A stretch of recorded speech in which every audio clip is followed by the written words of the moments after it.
From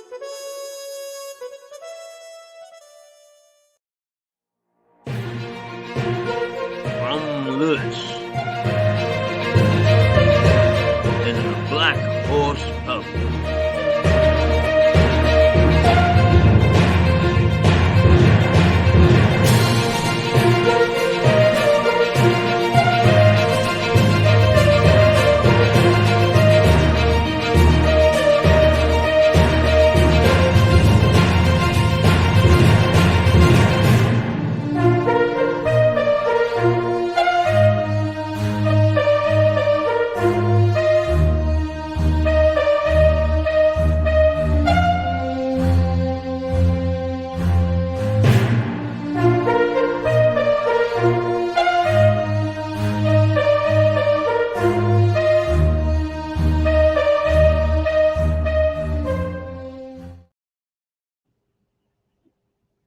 Well, it's all go this morning, and on my own, I don't have enough hands to handle everything. But we're going to look back now, and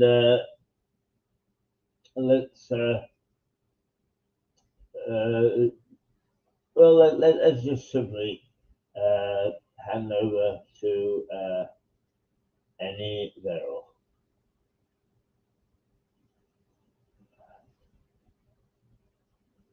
Good.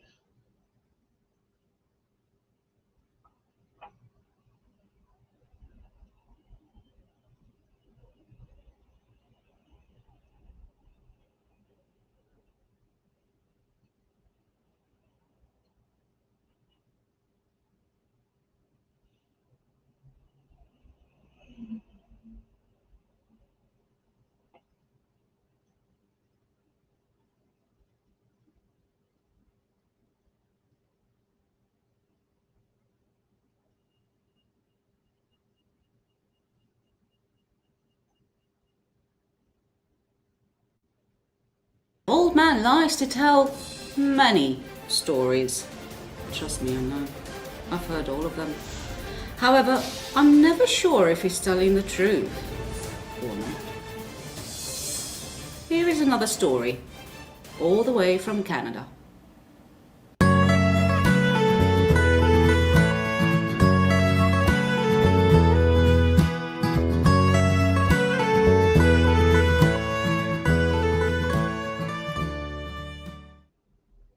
The Wild Colonial Boy.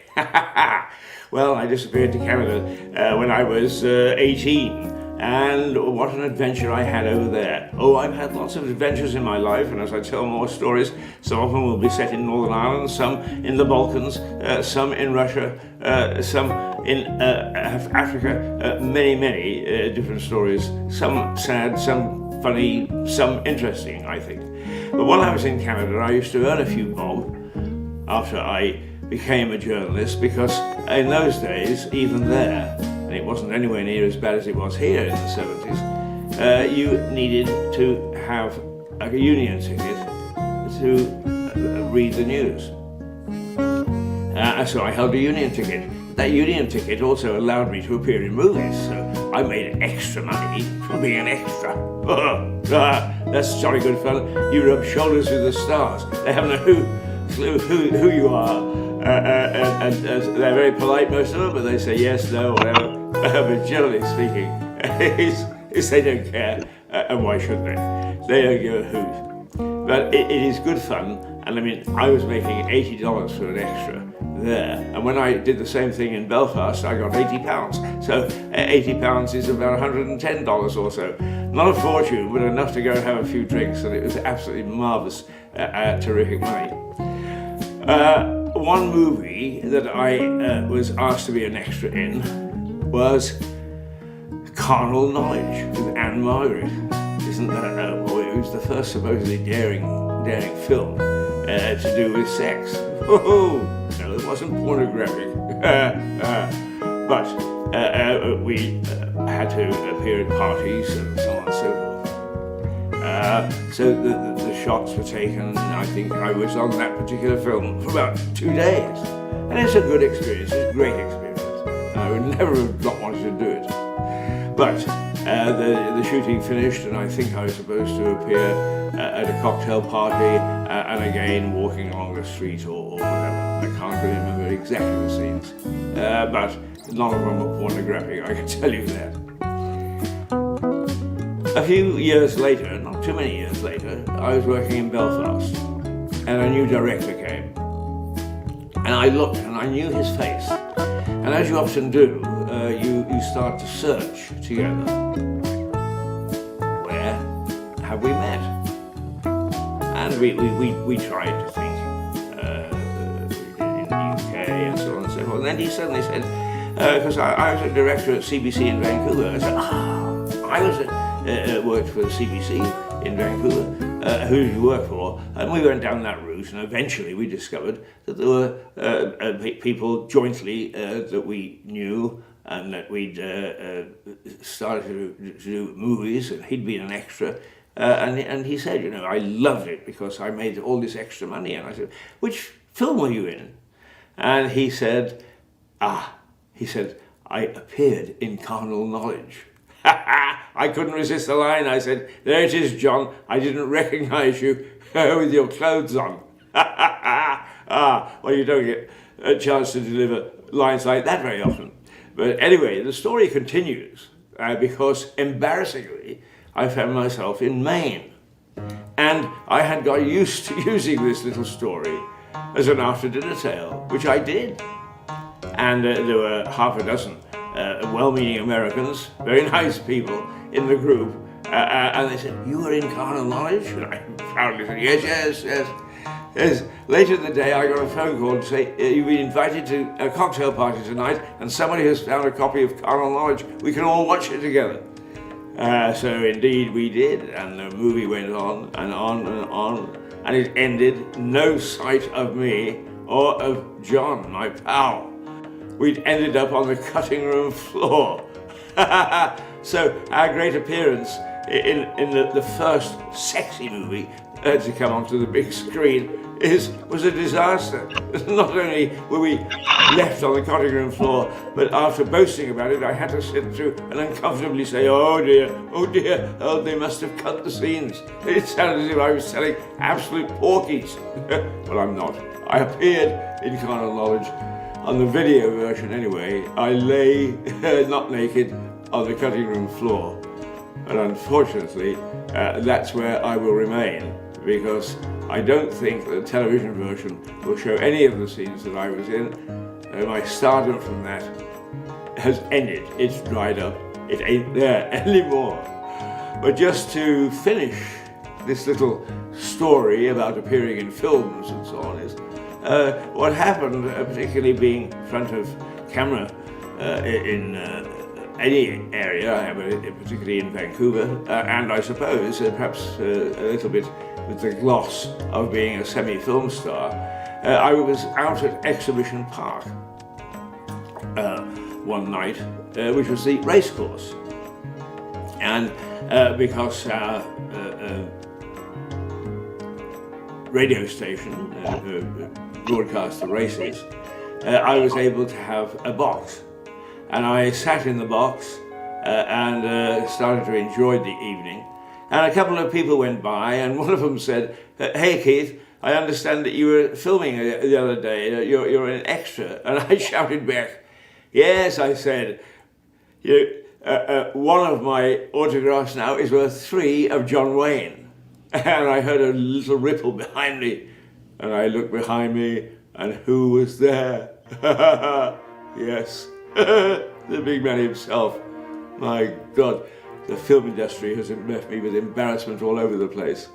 He was very gracious. He grinned and he waved. I didn't dare ask for his autograph. But being a film extra has its benefits when you look at the bank account. Till my next tall tale, toodle-pip. Carnal Knowledge. Jack Nicholson, Anne Margaret, Art Garfunkel, and Candice Bergen in Mike Nichols' Carnal Knowledge. Now its time has come.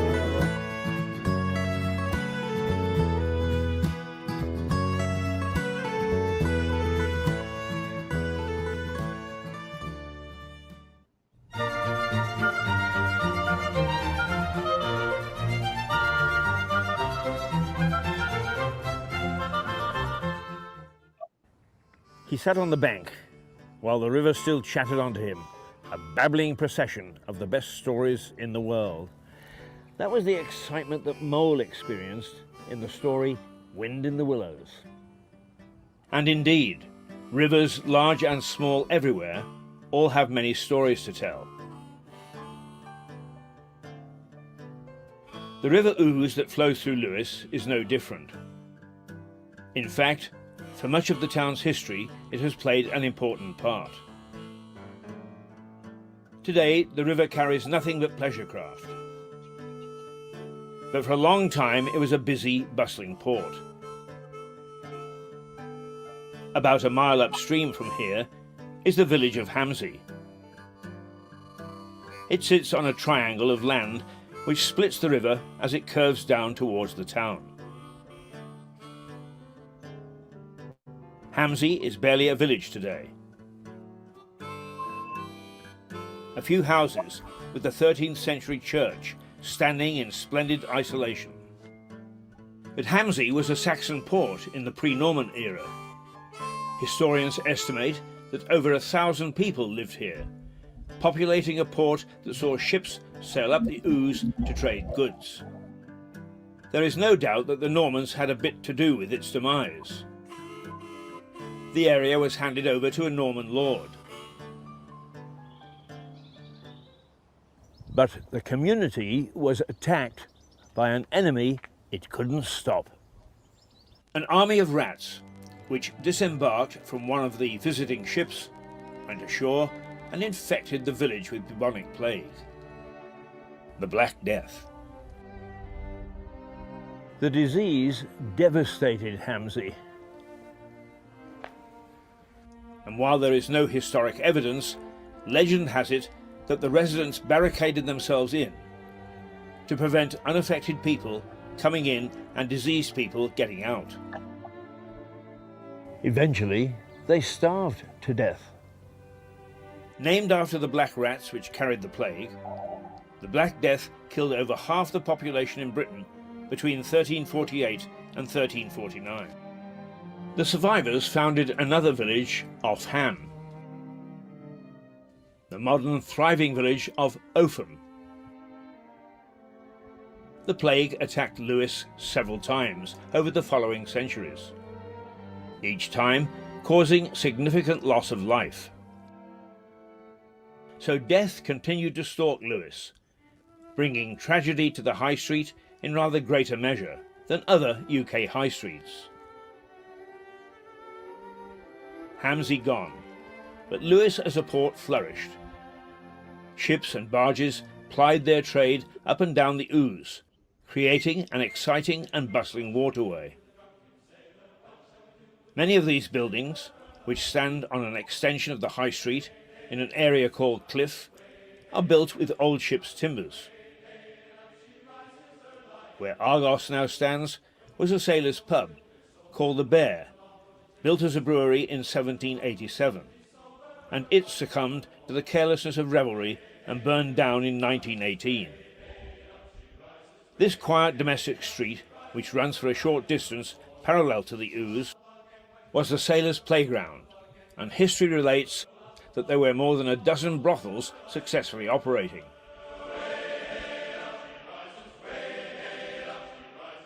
Today, this street is known as Little Chelsea. Even the name makes it seem a nice place to live.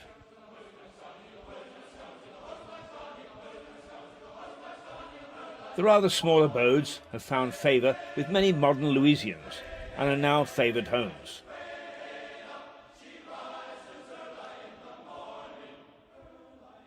And why not? They look good in a twee kind of way. And if you're not living in a former brothel, there are other historical backgrounds to raise the interest.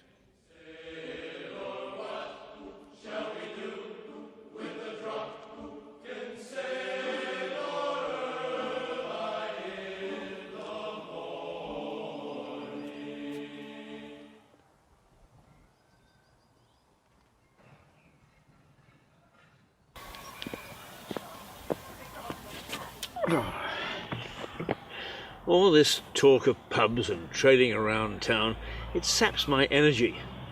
So I sometimes come to this little oasis. The Notts Garden in Southover Park. A lovely little hideaway.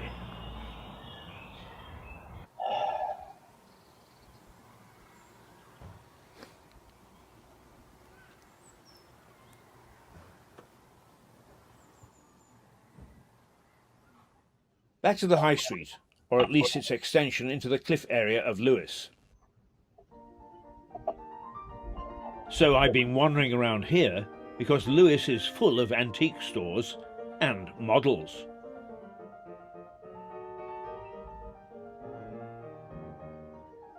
As I mentioned, go inside some of these shops and you'll find that they're supported by old ship's timbers.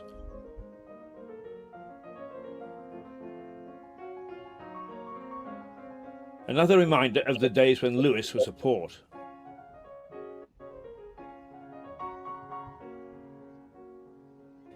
All this talk of water has made me thirsty. I made several mentions of the time Lewes had 63 pubs. As you would expect, among the 16 that are left, there are some with strong ties to the community. Over the road from the shops, held up by ship's timbers, is the Gardener's Arms. There seems to be a tradition in Lewes, although no one admits to it, of omitting the epithet pub or tavern. This pub is called by locals simply the Gardener's. And the Gardener's it was. The origins of this pub go back to when it was an ordinary house, owned by a gardener. Often, after work, he would invite other gardeners into his front room for a drink. Eventually, it made sense to formalize the ritual. So, it turned into a pub. The Gardener's is a true pub. Unusual now, it only serves pork pies and sausage rolls. Yet each year it's in the top tier of finalists for Pub of the Year. Magnificent. Back to the Street of 1,000 Brothels. Well, perhaps not 1,000, but a few anyway. There's a pub called the Snowdrop.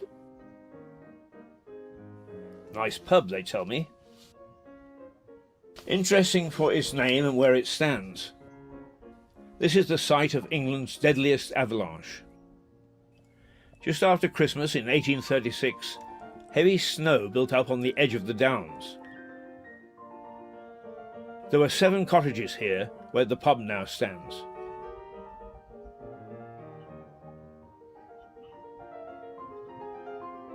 Despite warnings, the people living there went about their business, totally unconcerned about the snow. Then whoosh, down it came, demolishing 7 cottages and taking the lives of 8 people.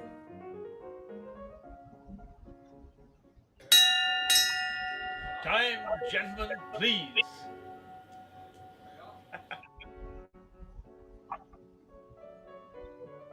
Not heard now, but the admonishment of past landlords that it was time to quit drinking should have been heeded by the cottagers. A disaster both for the country and the town.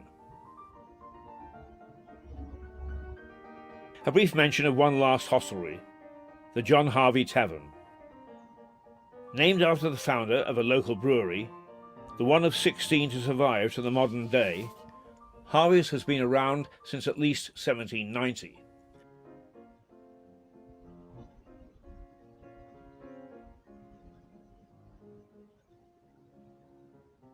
And an important inhabitant. Along with Mole and Ratty on the banks of the River Ouse. More on that later. For the moment, back to the bar. How I wish I'd lived in Lewes when it had 63 pubs. Bliss.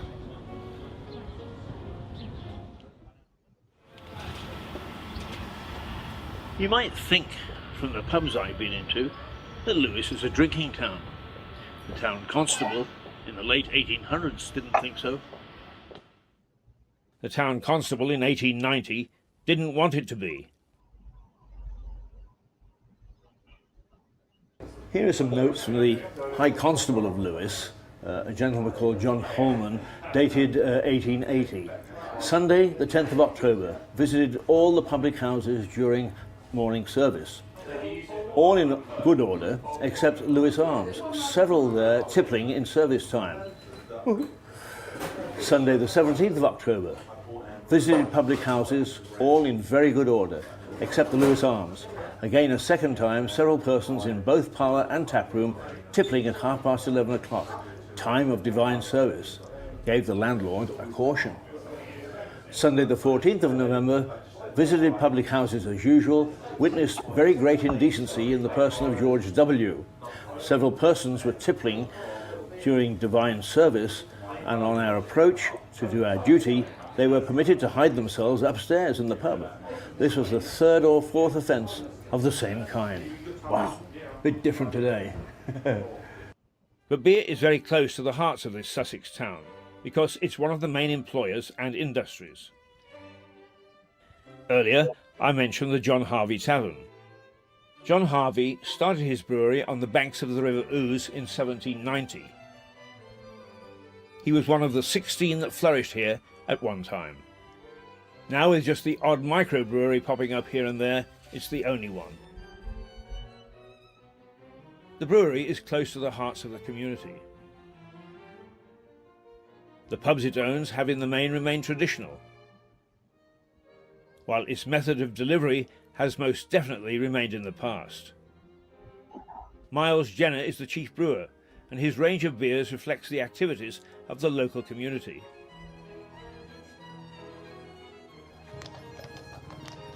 The dray that trots around town is a symbol of the tradition of the brewery, but also of the town.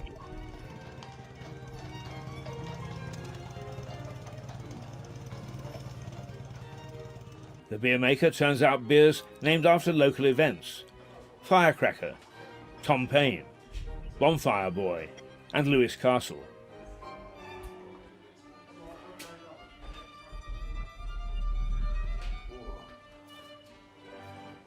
The name Harvey, synonymous with Lewis. You've been around, or the brewery has been around for quite a long time. Can you develop a little bit of the history for us?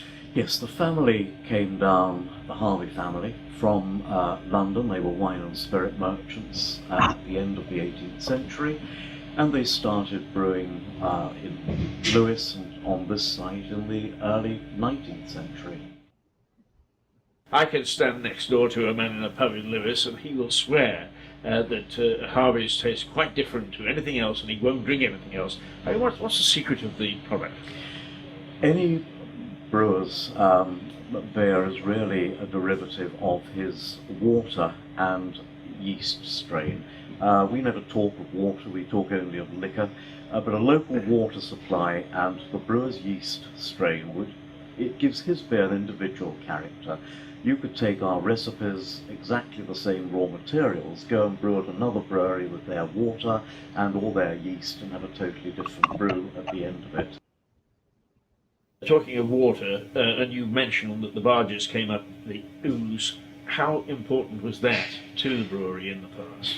Well, I think it was very important. It was, a fundamental form of communication, and if you were bringing a fair few tons of barley upstream, then it was a very sensible way of delivering. But just as industry sent stuff out to the river, so the river sent stuff back to them, and it wasn't unusual to brew with river water around your feet. And the last big flood we had in 2000, we were 6 foot deep in river water.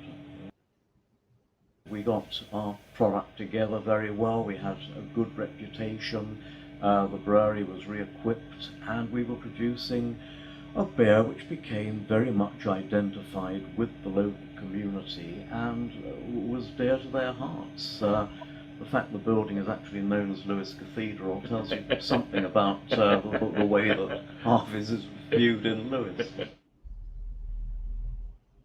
The brewery flourished, but Lewis as a port rapidly declined.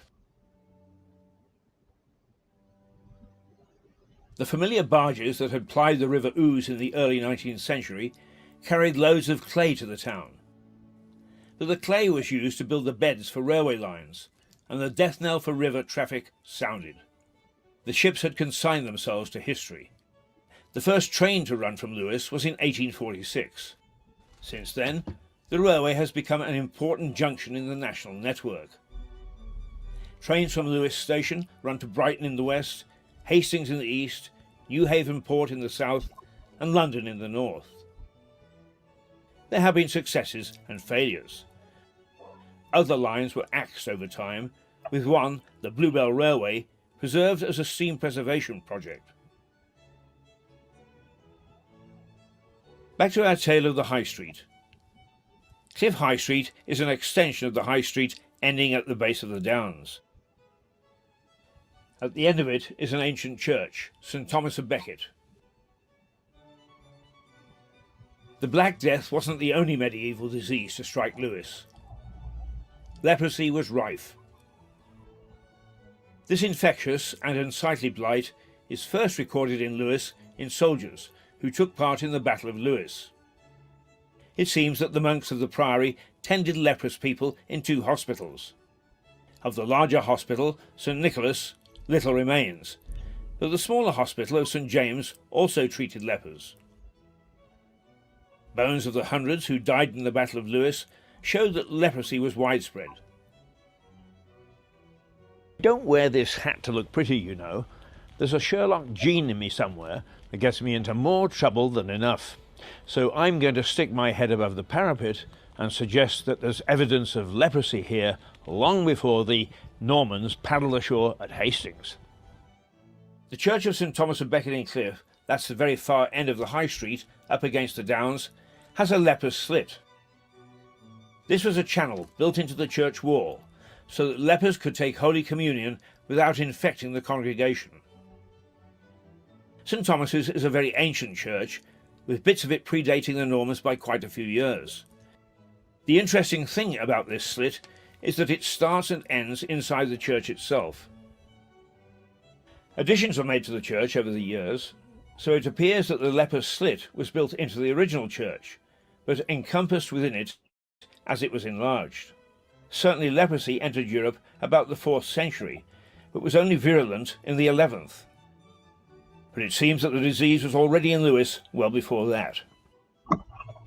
Anyway, the Cluniac Priory tended to lepers until a certain king's greed and love life shut the priory down. So leprosy can be added to the Black Death as a scourge of Lewes. But let's shuck the historic events of Bloody Lewes and celebrate the river, the way that our friends in Wind in the Willows did, the lovable mole and his friend Gung-Ho Ratty. Each summer, a raft race is held on the Ouse by the local round table. Teams from organisations, schools, businesses and even groups of individuals construct weird and wonderful rafts and race each other from Lewes down to the sea at Newhaven. Not a very fair race. The crews bombard each other with flour and water bombs, water pistols and any other old rubbish. Spectators add to the mayhem by pelting other missiles at the crews. The first few hundred meters are quite torrid, because from the bridges here, people hurl flour bombs and eggs and all sorts of things at you, really. But when you get past Lewes, it's quite peaceful and serene down the river, and you've got the tide to help you along as well. Last year the theme was the Rio Olympics, so again it was quite open to interpretation. You could just take Brazilian culture or, of course, the Olympics. I actually took part last year. I duly sank in Newhaven Harbour, unfortunately. But obviously we put the proper safety provisions in place, and we were fished out before we were swept out into the English Channel. There's been suggestions this year that there will be pirate rafts and people drinking rum and trying to board other people's boats, but we'll see how that happens. We're limited for safety reasons to 25 rafts. In the next number of weeks, we're going to have talks with all the safety bodies and perhaps we may be allowed more, but obviously safety is our main priority. This year I've been absolutely inundated with applications. I think I've sent out over 100 application forms. Wow! Now, how do you select which of the 25 are going to be lucky? It's down to, in a lot of cases, the event is sponsored, so in many cases sponsors may get priority, but overall it's just a lottery really, and or the best rafts will be chosen. Now, in fundraising, do people just donate, or what do you do? Do you have people shaking cans? There's a certain amount of bucket collections, and also there's an entry fee for the raft race itself. A good portion of that money goes to the actual operational costs of providing the safety provisions and so on. But obviously, whatever's left over will go to the local charity. Right. This year, we're also in partnership with New Haven Town Council, because they really wanted to get more involved, because obviously it finishes there. So this year we will be supporting a charity in Lewis and a charity in New Haven. A lot of people line the banks. Do you take an estimate of how many people are here on a good Sunday? We would estimate maybe 5,000 to 7,000, but we've no way of telling really. But it seems to be a very popular event, and the people of the town have taken it to their hearts. Yes, indeed they have. I mean, it's a wonderful occasion. After all the bloodshed and death in this little town, that regatta makes me feel a lot better. Time for a little nap, I think.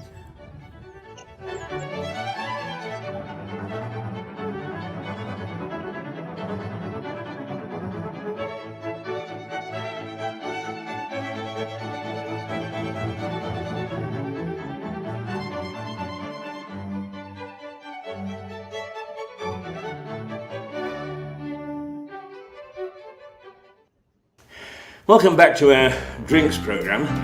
We've, after the first run through, we've altered the format, and I'm going to spend a little bit less time rabbiting on at the camera, and we've got a guest. A young man who's starting out in the field of wine, home wine delivery, but with fine wines. And he is going to take a run through some of the wines that he offers to tell us just how good they are, because I couldn't tell.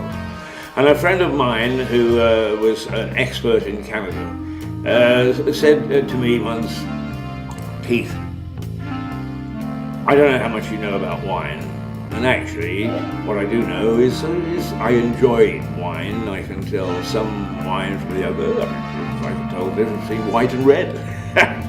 But no, I'm a little better than that. But he said, you know, if you ever find yourself with amongst wine snobs, of which there are many, he said, remember the seven dwarfs. He said, for instance, if you, that's a dozy little number. Or, a sneezy grape. But the bubbles get up your nose. Bashful. I understand that this grape, it's grown in the Napa Valley, and it's a bashful little number. But it delivers a wine that is worth buying at fair old price. Bashful the grape may be, but the wine it produces is excellent. Ah, and of course, it's dopey. I can't tell this one from the other one. Never admit that. But it is a way of getting by it, saying, oh, dopey wine, dopey wine, dopey wine. And then, of course, we could go on to happy, particularly if you've got a bit of champers, which is my favourite tipple.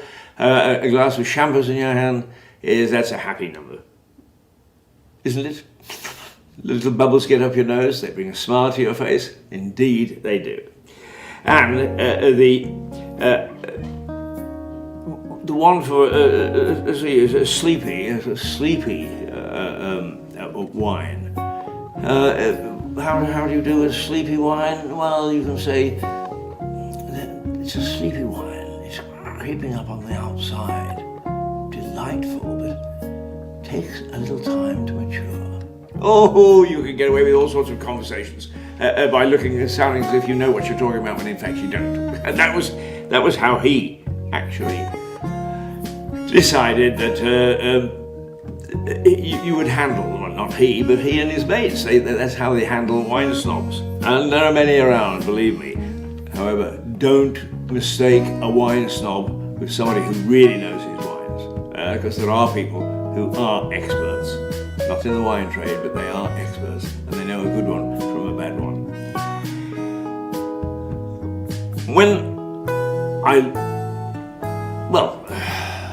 I had the same friend who alerted me to this, and he came over to visit from Vancouver, and he was desperate because he was into wine in a very big way to see various things. And he said, you know, somewhere in England there's something called the English Wine Centre. And I was able to say, aha, yes, it's no more than about 3 miles from here. And in fact, the English Wine Centre is at Drusilla's Corner, as it's known. And a lovely little centre which gives the history of wine, but also a nice little vineyard. And when they do it, they have wine fairs and festivals. The English Wine Festival that takes place there. And it's a very pleasant experience. So it's just down the road. So I was able to take him down the road. And we were discussing English wines. And of course he said, you do know the difference, don't you, between an English wine and a British wine? And I, at that stage in my career, 2 years ago, I had to say, well, no, I'm not absolutely sure that I do. An English wine is one that comes from a grape grown in Britain. A British wine is one that's made here, but it's using a sort of solution brought in from another country, mostly from France, and which is made up here. The sugar and the water and so on is added. We are, British wine is not a domestic wine at all. English wine is native. But Christopher Ann, who was departed this mortal coil, was a leader in developing wines here in Sussex. I say that knowing that we go back to Roman times, but in recent times he promoted English wines when they were considered, because of the grape being a hybrid, not to be eligible for EU tax. Now, broadly, I haven't got it exactly right, but broadly that's why English wines were so expensive, so very expensive. So that is changing. Well, it will change really with Brexit, but it did change before, and English wines started to become very popular in English wine stores and with drinkers of a decent wine, because our wines here regularly win open tastings all over the world. We turn out a very, very decent plonk here, and they have some lovely names, Breaky Bottom. Some of the others actually escape me right now, as often names do. But there are some very colourful names, so watch out for English wines. They are better than the reputation that came before them. They have matured, they're a reasonable price, and they're not a bad plot. Anyway, we'll just leave it at that, I think. We won't, because I did want to mention, going away from wines, one other thing that we have here. And we have a pub that is called the Snowdrop, and the Snowdrop has been through a variety of owners, but now its food is considered to be second to none. It's a lovely, lovely pub, tucked away at the outer extremity of Lewes, but walkable. And the Snowdrop is named because it stands on the site of the worst avalanche that England ever experienced. In fact, the worst avalanche the UK has ever experienced. 10 people died, row of cottages were demolished, others were hurt, and so on. And it happened in 1836. In 1836, coming up to Christmas time, December, it was one of the worst winters that this country had ever experienced.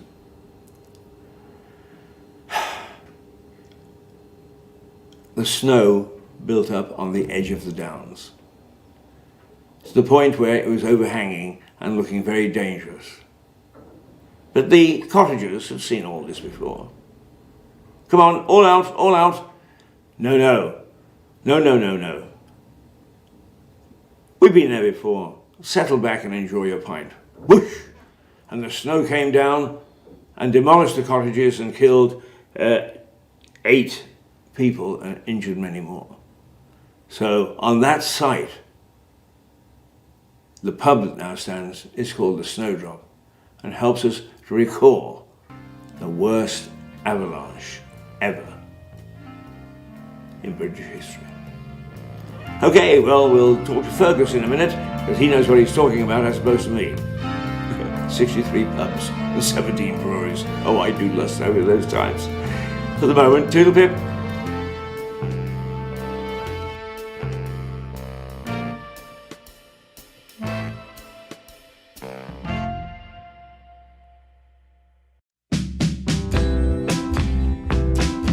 Welcome to another exciting part of our Tipple Along With Me by Keith Hayes, who is not in this programme at the moment. And this is Fergus. Hi there, Melissa, how are you doing? He knows loads about wine. I'm doing well, thank you. Good, good. I know a little bit about wine, but we'll go from there, yeah. Well, more than me, because I know nothing. Good. So. Well, hopefully this session will be a bit of an education for you. And I brought 2 amazing wines to start off with as well. So one's from Portugal, from the Douro region, and the other one's from Chile as well. And both are fine examples of what these sort of overlooked regions overlooked regions in the wine world and the wines that they produce sort of need a little bit more shouting about, really. So I'll happily start off with the Smiling Donkey here. It's got a funky little name, I really like it. But it's famous, so the Douro region's famous initially for its port, which is a fortified wine. And it has 5 main principal grape varieties that are grown in there. And then I actually blended in this grape as well, in this bottle. So the port, the wine that's used for the port is in. So the port is like it's a fortified wine that is in there, and the grapes that are used in this bottle are also used in port as well, and they go by a slightly different process, but the same principal grape varieties, which the Douro region is famous for, are used in this as well. It's also it is the oldest demarcated regions in the world, and it's also one of the oldest wine regions in the world. So grapes have been growing in Douro for over 2,000 years. Oh wow! So it really benefits the region from a very warm and continental climate. It sort of sits just north, sort of the northeast region of Portugal, and stretches along the Douro River, which sort of benefits from like warm current breezes coming off the river, which help regulate the temperatures throughout the growing season. But it's also sheltered by the Mauro Mountains as well on the west side, and then it kisses the border with Spain as well. But like I was saying about the 5 main principal grape varieties, they are the Touriga Nacional, the Touriga Franca, the Tinta Rioliz, otherwise known as Tempranillo in Spain, which is famous in Rioja region. Then you have the Tinta Barraca and the Tinta Cal. So all of these are blended in there, and they help produce. They each add their own little element to the wine, and then help affect its style as well. And so when you taste it, you're tasting a little bit of these little things will help its balance, help with the intensity, helps provide its deep, rich colour, and it goes from there. It's beautiful. Should we have a try? Yeah, please. Smashing. So normally you can, with a corkscrew, you can take it off. What I recommend is to take it off just below this little lip there, because sometimes when bottles are stored away, they collect dust. And so if you take it just above there, when you go to pour it, the wine sort of catches on this little bit, it picks up a little bit of the dust. So what I always like to do is I just cut it underneath there, so when you do pour it into the wine glass, no dust is there, and you're all happy. Everybody's said. Or you can simply, if you can do, just rip it off as well. If you can do, sometimes they do it. This one's doing a little bit tricky, but there we go. And you're just left with that, which is nice. I don't think I'd be able to do that.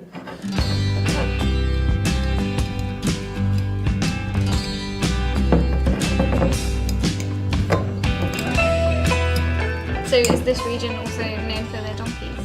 So, you would have to say that it probably would do, given the name of this. So, this region is the reason why we have a smiling donkey on the front, is because this donkey is the Mirandese donkey.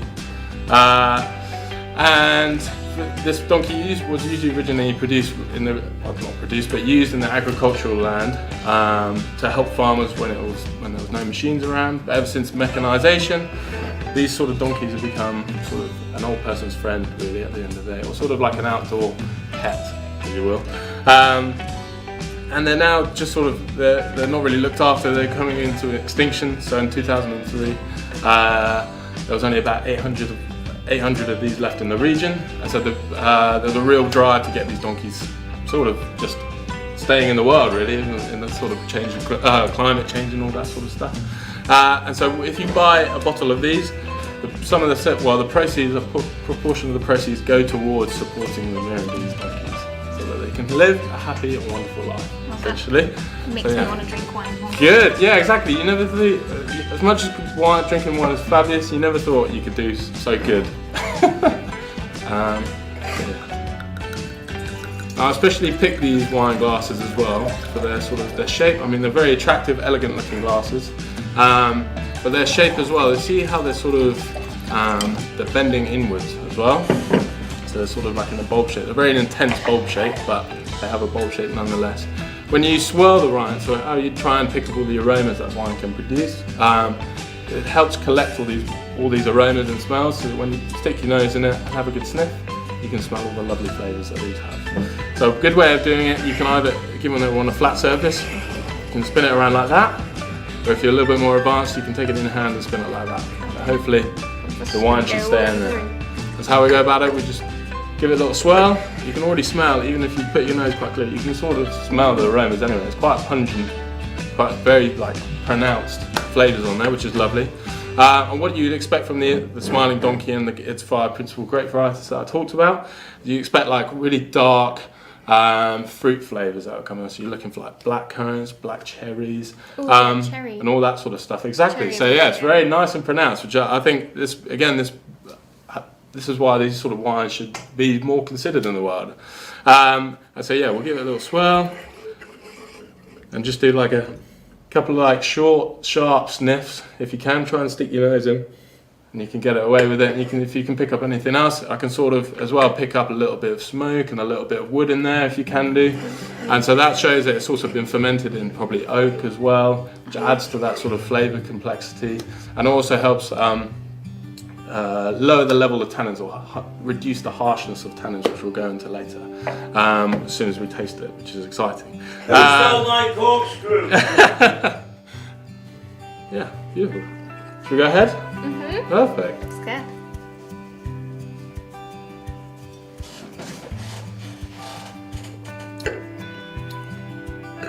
Do you like it? Oh, it's not what I'm used to. Oh yeah. Good thing. I'm a basic girl. I just drink white wine. Okay, cool. Well, it's a new experience anyway. Yeah. But what I should have said before is, well, when you taste it, you want to try and, a bit like we did with the nut when we were smelling it, you want to try and swirl it all the way around your mouth. Really sort of get the flavours going all across your mouth, so it touches each bit part of your mouth. Because the tongue is very important for tasting, but also the general feel and also the body of the wine you'll get to feel if you put it all across your mouth as well. I sort of just brushed my teeth probably a few hours ago as well, so I'm sort of I can do the effects are sort of there, but not really. But we'll go again. So yeah, really try and, some people like to call chewing the wine, but I'm a little skeptic of that one. So just try and imagine just swirling around in your mouth as much as you can for say a few seconds, and then swallowing it, and then we'll see you go from there.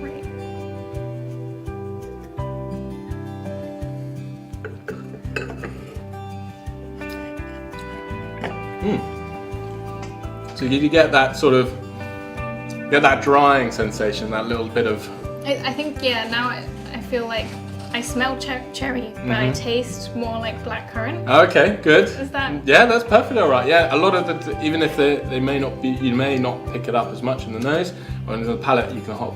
It's usually the sort of similar sort of field, so if you can pick up in more intense flavour on the mouth and your nose, and you're still in the right field. It's quite good.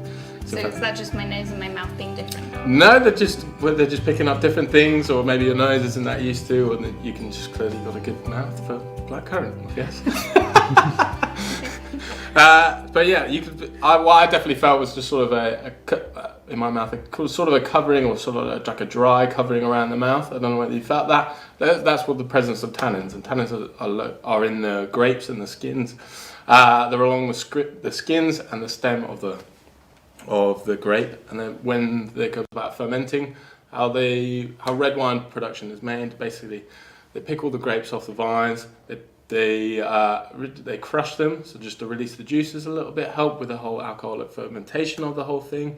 And red wine is a little bit different to white wine in that the skins, as well as a little bit of the stems, goes into the sort of the fermentation of it to allow these sort of tannins to come through. And so this tannins are only applicable to red wines, whereas you wouldn't really find them in white wines as well. You just wouldn't find them. Because the skins aren't in contact in white wine production making process, so you would just never really get it then. So then after the alcoholic fermentation, where yeast is added just to convert the sugars into alcohol, it then goes through a draining process. It is then crushed a little bit further, or pressed a little bit further anyway, just to release a little bit more of those juices. And then all the wine from the fermentation, from the pressing, goes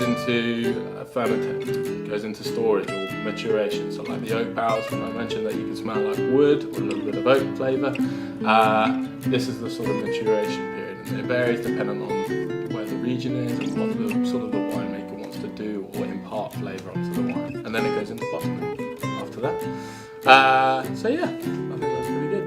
Should we move on to the next one? Perfect, cool. So we'll pop that one to the side, and then we'll compare them later on and see what sort of differences we can do. So this one, The Art of Wine, it's a very pretty bottle, very pretty label. It's got the girl with the pearl earring, which is a very, very, very famous painting by Johannes Vermeer. Yeah, Chile. So Chilean wines are sort of, again, they lie. It's in the South America. It lies on the west of the country, and benefits also a little bit to Portuguese wines in terms of their climate as well. So you have the Pacific winds coming in from the west, but you've also got the Andes, which separates Chile and Argentina. Yeah, it's a bit colder as well. It's a little bit colder, yeah. But it's also a little bit colder, I guess, towards the south of the region. But it can sort of vary as well. So the winds do help to bring that sort of cooling effect to the grapes. But it's also quite, as you work your way up north of the country, obviously it gets closer to the equator.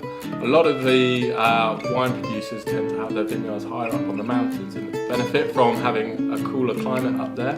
Because sometimes, in regions where it is particularly hot, the grapes can get blistered essentially. A bit like if we spend too much time in the sun, these grapes sort of get blistered as well in some sort of way, and that really imparts quite a bad taste or imparts bad flavours into the grapes essentially.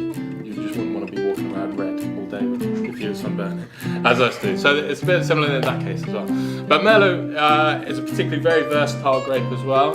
It's obviously made famous by the Bordeaux being a part of a blend in that, and actually the French sort of made it popular in Chile as well. The Spanish brought it over, but the French popularised it in Chile and really got it going in there. And so it's actually one of their most mass exported grapes as well, because it grows so well in this. And this particular comes from the Central Valley, which is one of Chile's largest and probably most famous wine growing areas as well. And it stretches a long way across the country, to be fair. But a lot of grapes really grow well in this sort of warm, dry climate, similar to this, which is again great for growing grapes as well, because it's a bit like any other plant. It requires photosynthesis. So the sun reacts with the water, helping produce glucose or sugar in this, and then that goes straight to the grapes, helping it sort of swell and imparting all the lovely flavours that we get on here. But yeah, I reckon we should have a try. Hold on. What is this malarkey about them tasting wine without me? I don't like that. So, unfortunately, I have to stop this program right where it is. Because I was supposed to be the one to taste it. just because I was late by a few minutes. Doesn't give them the right to do it without me. So, the next wine, girl with the pearl earrings. Watch out. You have to deal with me next time.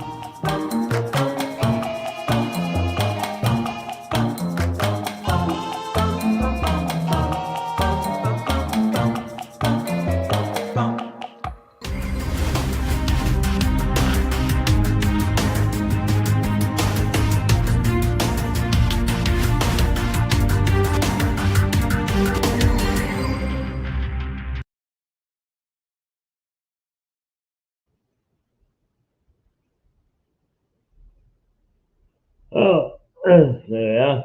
As a look back to things that we've done in the past, it's interesting still today. Right you are, it's 10 past 10. We don't have time really to stick another program in. So, what we'll do is we will return tomorrow morning with Susie, as to kick off with. And then throughout the day, we'll have the John Prideaux and artificial intelligence, Stuart Dolby with an interview, and I think we got somebody else, and I just can't remember offhand who it is. But it's a full program tomorrow, beginning at 8 o'clock. Right, y'all. That's it for today. Keep Hayes. And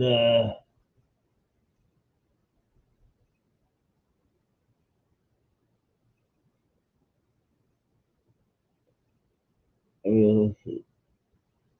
There we go. Cheers. From Lewis in the Black Horse Pub.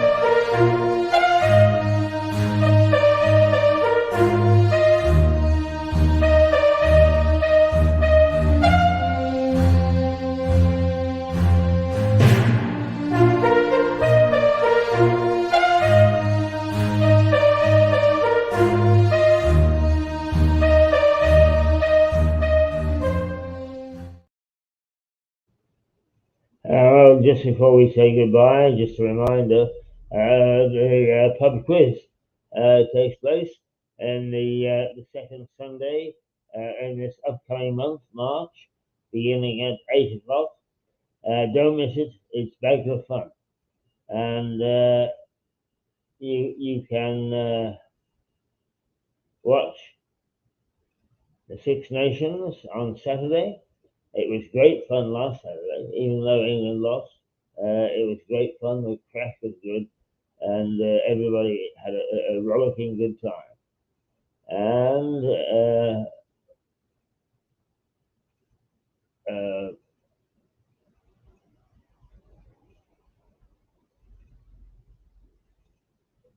the Sunday lunch every Sunday, starting at 12:30.